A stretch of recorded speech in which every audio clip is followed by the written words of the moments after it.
গত কয়েক বছর থেকে খুব বাজে অবস্থা। আমরা স্টুডেন্ট বা আমরা যে আসি পাবলিক গ্রামের মানুষ, আমরা কেউ বাইরে দিতে পারি না, এত দুরবস্থা আর কি। আমরা বাচ্চা কাচ্চার স্কুলটা পর্যন্ত বন্ধ করতে লাগে।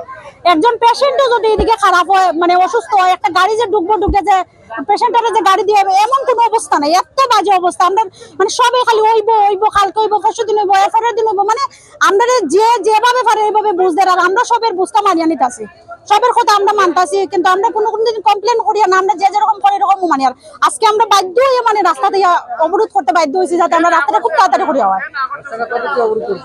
হ্যাঁ, আজকে 9:30। কতক্ষণ চলবে আপনাদের? যতক্ষণ আমরা মানে একদম ঠিকঠাক ভাবে যতক্ষণ পর্যন্ত মানে শুনতে চাইছি না যে আমরা কাজ শুরু হয়ে যাব, যতক্ষণ যে কালকে আমরা স্টার্ট করে দিব কাজ, আমরা আজকে ওখান বাদ দিলাম। আর যতক্ষণ কর্ম 1 মাস পরে বা 15 দিন পরে বা বৃষ্টি গিয়ে আসলে আমরা মানতাম না, আমরা ইমিডিয়েটলি আমরা কাজ শুরু হয়ে দিব। অতএব আমরা একটা লিখিত কোনো কিছু একটা দিতে হইব।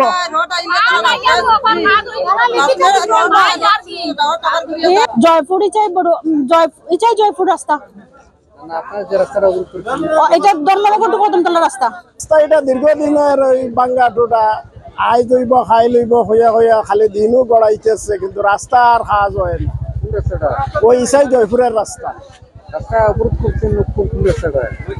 ওই জয়পুরের রাস্তার লাগিয়া কদমতলা ধর্মনগর রোড।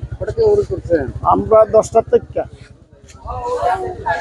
আমরা রাস্তাটা ওইতো দেখেন, এই রাস্তা বা লোক চলাচল নাই। একজন অসুস্থ পড়লে যাওয়া যায় না, লইয়া ধর্মনগর আওয়াও যায় না, একটা সাইকেল লইয়া যাওয়া যায় না, মানুষ আটিয়া পর্যন্ত যাইতে পারে না, পড়িয়া ফেক লাগাইয়া গড়িয়া বাড়ি যায়, বুঝেন নি?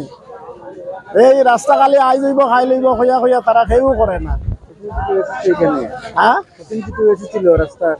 রাস্তা তো আমরা বিধায়ক আইয়া কইলা ওই দিব এমএলএ 2 বছর আগে উদ্বোধন করিয়া গেছে, আজ পর্যন্ত এটার কোনো খবরই নেই।